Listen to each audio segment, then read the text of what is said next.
Deus te abençoe, meu filho, te use. Vitória em nome de Jesus. Aleluia, glória a Deus. Amém, queridos? A paz do Senhor. Tem glória a Deus aí? Que bom estarmos na presença do Senhor, sim ou não?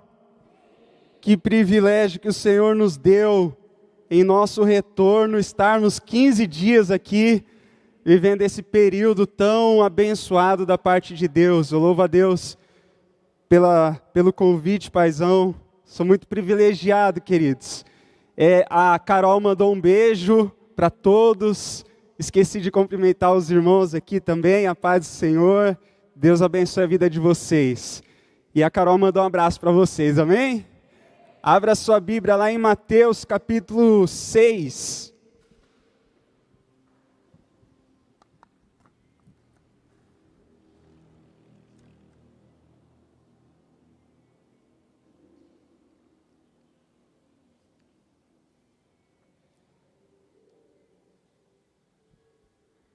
Capítulo 6, verso 9.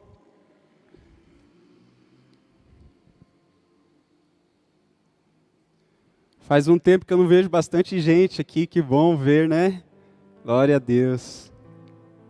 Olha o que diz essa palavra. Vocês orem assim: Pai nosso que estás nos céus, santificado seja o teu nome. Venha o teu reino, seja feita a tua vontade, assim na terra como no céu. Dai-nos hoje o nosso pão de cada dia. Perdoa as nossas dívidas, assim como perdoamos aos nossos devedores. E não nos deixes cair em tentação, mas livra-nos do mal, porque teu é o reino, o poder e a glória para sempre. Amém.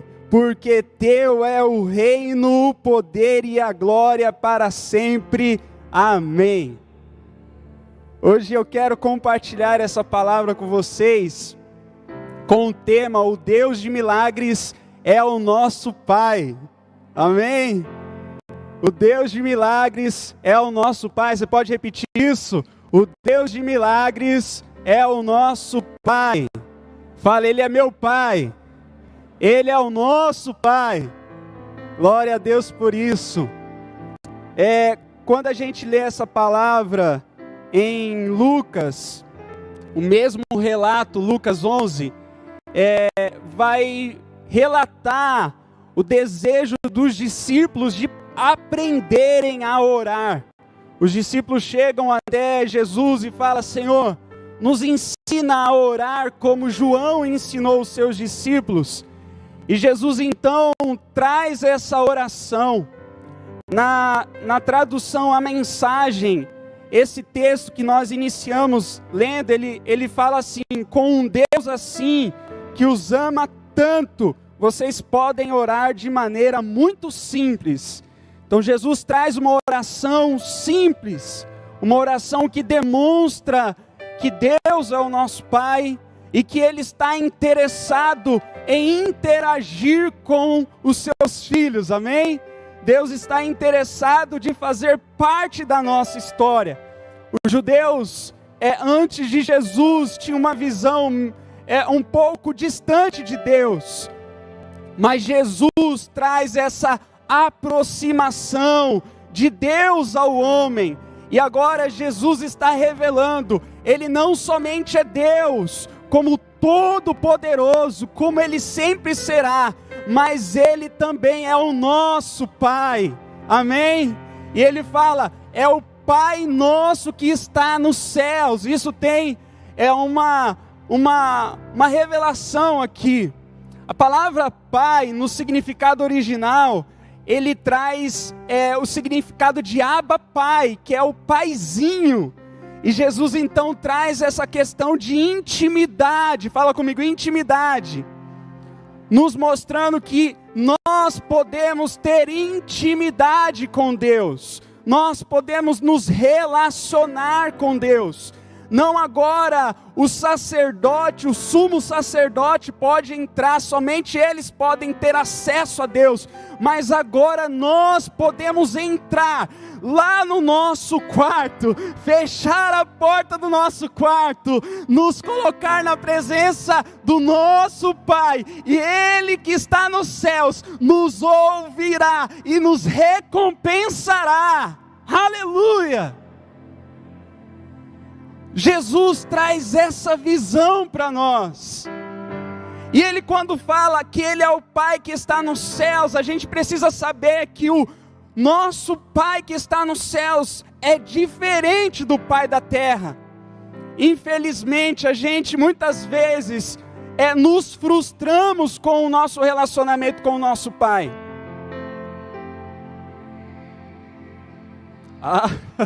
Você quer aqui? Está repreendido, cala aí. Em nome de Jesus. Então, Ele traz uma visão de que... Isso aí.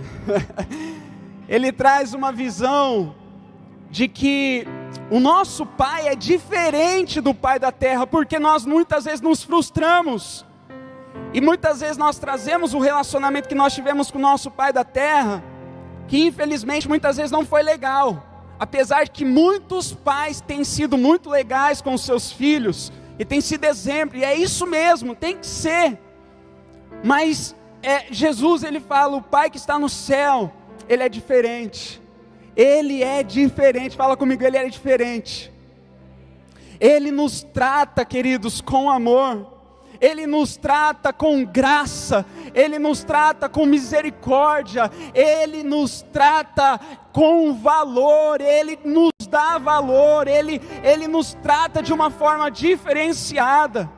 Jesus um pouco depois vai falar, qual é o filho que pedir para o seu pai pão, Ele lhe dará pedra, né? Qual é o pai que fará isso?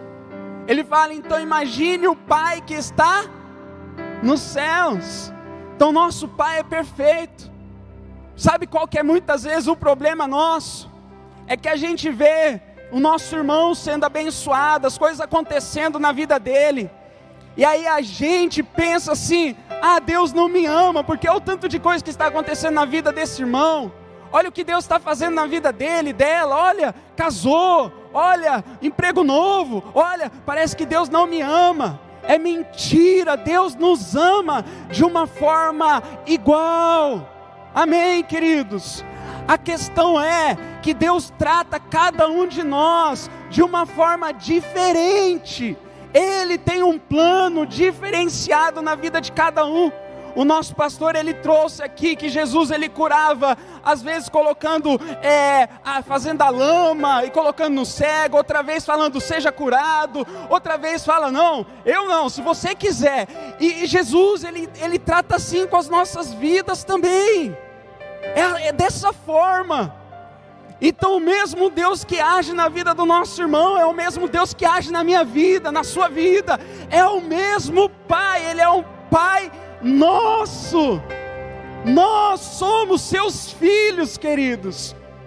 Você que me assiste, nós somos filhos de Deus. Agora Deus tem um tempo certo para fazer as coisas na sua vida, e tem um tempo certo para fazer na minha vida. Isso não tem a ver de que Deus não te ama. Romanos 5:8 fala, Deus demonstra o seu amor por nós, Cristo morreu em nosso lugar, ainda quando nós éramos pecadores. O amor de Deus demonstrado para nós está em Cristo Jesus. Não é o que Ele faz ou o que Ele deixa de fazer nas nossas vidas, é o que Cristo já fez por cada um de nós. Esse é o amor de Deus para cada um. E Ele te valoriza. O valor de Deus na sua vida é Jesus. Então Ele é o Pai nosso, amém? E aí depois Ele fala, santificado seja o teu nome. Além dessa expressão, dizer sobre a santidade de Deus, que Ele é um Deus santo, Essa expressão, ela também nos diz sobre uma forma de falar: Senhor, revela-nos quem Tu és. É uma forma de falar: Senhor, santifique o nome do Senhor em minha vida. Mostre para o mundo que Tu és santo através da minha vida. Quando Jesus está falando, orar assim, dessa forma e santificado, é como se Ele tivesse: peça para que Ele santifique a sua vida, e através da sua vida o nome dEle seja conhecido. Que o Espírito Santo nos dê um desejo de ser santo como o nosso Pai Santo é. Que o Espírito Santo desperte nos nossos corações de querer ser diferenciado nessa terra. É isso que Jesus está ensinando os discípulos: busque a santidade. E aí depois Ele fala: venha o Teu reino. Aqui nós podemos perceber que Deus tem um reino, que Deus tem uma vontade, e que a vontade dEle é muito melhor do que a nossa. Nós precisamos, queridos, saber que Deus tem uma vontade. O nosso papel é buscar a vontade de Deus. O nosso papel, querido, sabe, nesse período que nós estamos vivendo, muitas pessoas acabaram, infelizmente, se desesperando, às vezes até murmurando, falando: cadê Deus? Onde Deus está? Olha a igreja fechando, Ele não faz nada. Quem disse que Deus não está fazendo nada? Quem disse que Deus não está trabalhando? Quem disse que Deus está em movimento? A palavra fala, Jesus fala: meu Pai continua trabalhando, Ele continua fazendo, Ele continua realizando. A questão está em nós de querer saber o que Deus está fazendo. A questão é de nós de buscar a vontade de Deus sobre as nossas vidas. Busque a vontade de Deus, queridos. É isso que Jesus está falando: busque o reino, busque a vontade. Jesus, sendo homem, se por si só como homem, se Ele não colocasse a vontade de Deus em primeiro lugar, Ele não iria para a cruz. Porque no momento antes da sua crucificação, todos nós sabemos que Jesus fala: Pai, afasta de mim isso, afasta de mim esse cálice, mas não seja feita a minha vontade, mas seja feita a tua. Jesus já sabia que era a vontade do Pai. Deus já havia revelado para ele qual era a vontade. Então busque a vontade do Pai. Fala aí para o seu irmão: busque a vontade do Pai. Depois Ele fala sobre: dai-nos o pão de cada dia. Isso mostra que Deus tem provisão para cada um dos seus filhos, cada dia, amém? Cada dia nós temos o alimento de Deus para nós, o alimento espiritual, que não pode faltar nunca. Fala comigo: nunca. A gente não pode deixar de se alimentar espiritualmente nunca. E Deus tem um alimento especial toda manhã para você, toda tarde, toda noite, amém? É só você buscar, é só eu buscar. E Jesus está falando: busque o pão, diga ao Pai: Pai, me dá o pão, porque eu sei que o pão já está preparado. Só falta eu pegar esse pão, amém? Então Ele tem provisão todos os dias sobre as nossas vidas, Deus tem. Depois Ele fala sobre perdão, Ele fala: perdoa-nos assim como nós perdoamos aqueles que têm nos ofendido. Queridos, é muito interessante esse momento aqui, porque o perdão de Deus, ele está relacionado com a nossa capacidade de perdoar as pessoas. Porque Ele fala: assim como nós perdoamos, nos perdoe. Isso quer dizer que se eu não perdoo, logo eu não estou pronto ou aberto para receber o perdão de Deus. Porque o meu coração se fecha. O meu coração não se conecta a Deus. E aí depois lá no verso 14 ele fala: pois se perdoarem as ofensas uns dos outros, o Pai Celestial também lhes perdoará. Deus está pronto para perdoar os nossos pecados a qualquer momento, amém? Na crucificação a gente vê isso, nos últimos minutos talvez, últimas horas talvez, daquele homem que estava do lado, ele fala: Senhor, lembra-te de mim no teu reino, quando você entrar, lembra-te de mim. Jesus olha para ele e fala: ainda hoje estarás comigo no paraíso. Jesus tem perdão para todos, mas nós precisamos também estar prontos a perdoar aqueles a quem tem nos ofendido. Nós precisamos aprender a ter essa capacidade de não guardar ofensa, porque a ofensa é uma isca de Satanás, né? John Bevere fala sobre isso. Então o perdão é algo fantástico que Deus nos ensina. Jesus está nos ensinando a liberar perdão, porque o Pai nos perdoa também, amém? E depois ele fala sobre a tentação. O verso 13 ele fala: e não nos deixes cair em tentação, mas livra-nos do mal. A tentação está relacionado a questões espirituais da nossa vida com Deus. É a questão do pecado mesmo. Quem é que vem nos tentar? Quem é que vem toda vez tentar fazer com que a minha confiança e a sua confiança venha ser ferida, venha ser quebrada? Quem é? Quando Jesus está 40 dias jejuando num deserto, Satanás ele vai até Jesus e fala: se tu és filho mesmo, não é? O que ele está falando? Tentando Jesus, colocando dúvida. E é sobre isso. Jesus está falando: peça para Ele te livrar. Satanás está a todo momento, mas nós temos uma proteção sobre nós, a partir do momento que nós pedimos essa proteção, amém, queridos? Então a tentação está relacionada ao pecado. Satanás está tentando tirar você a todo tempo da presença de Deus. Satanás está em todo tempo tentando colocar dúvida no seu coração, em todo tempo colocando um contra o outro. Eu acho muito interessante um período da vida de Davi, por exemplo. Davi está rei já, e aí o rei de uma outra nação, não vou me lembrar agora o nome, mas de uma outra nação, o filho dele entra no lugar de seu pai porque ele morreu.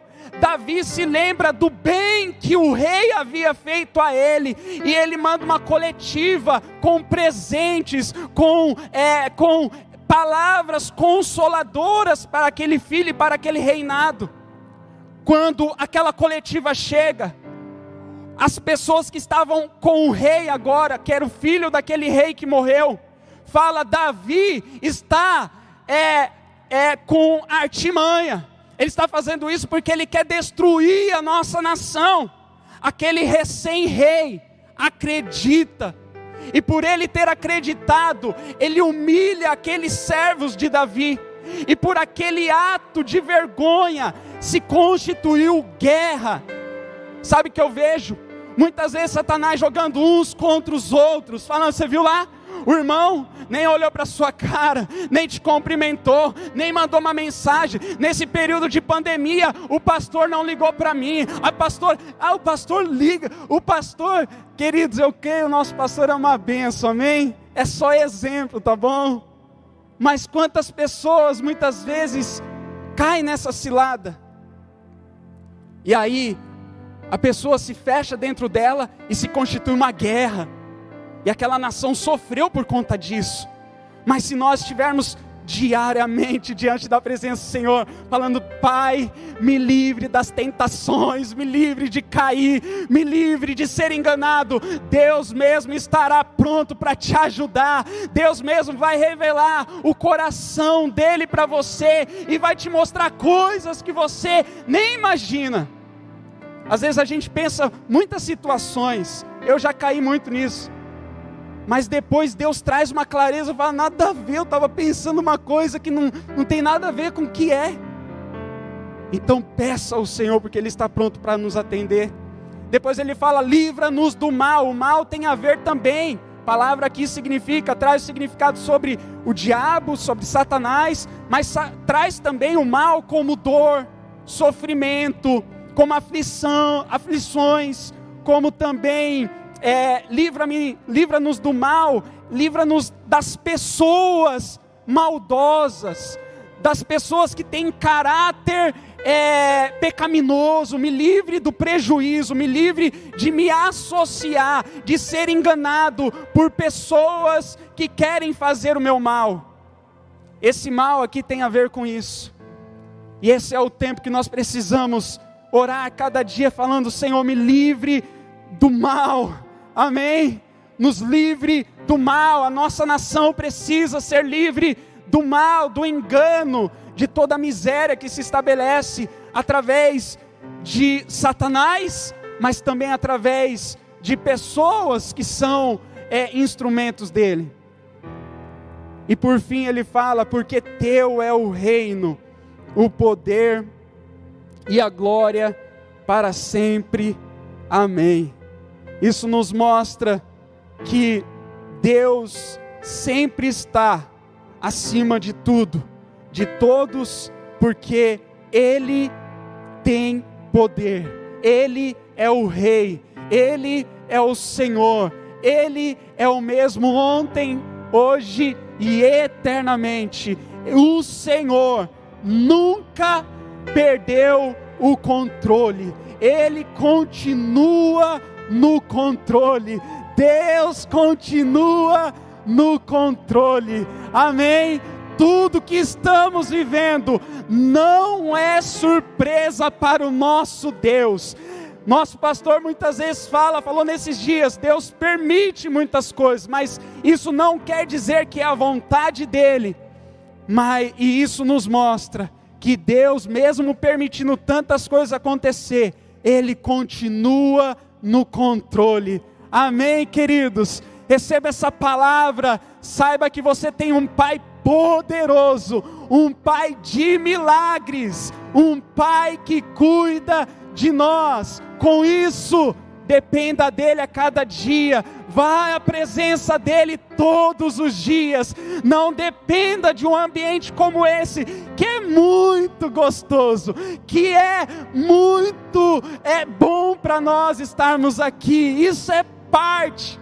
Estava falando lá na igreja, como que pode, tem nações que não pode estar com portas abertas, porque é lei, é decreto, se for pego algum cristão, eles são mortos. E tem nações que saem de suas casas. Eu já vi um vídeo de um missionário gravando, indo para uma caverna, e quando eles entram na caverna, tem um monte de gente adorando a Jesus, mesmo correndo o risco de morrer, eles estão lá juntos. Por quê, queridos? Porque é importante nós estarmos juntos. Juntos a presença do Senhor se manifesta de uma forma especial, sobrenatural, e Deus nos alcança, Deus nos toca. Então não dependa desse momento, mas tenha esse momento como um momento que é parte da sua vida, e busque o Senhor na sua casa. Tenha o Senhor dentro da sua casa como seu Pai, o nosso Pai, amém? Vamos aplaudir a Jesus.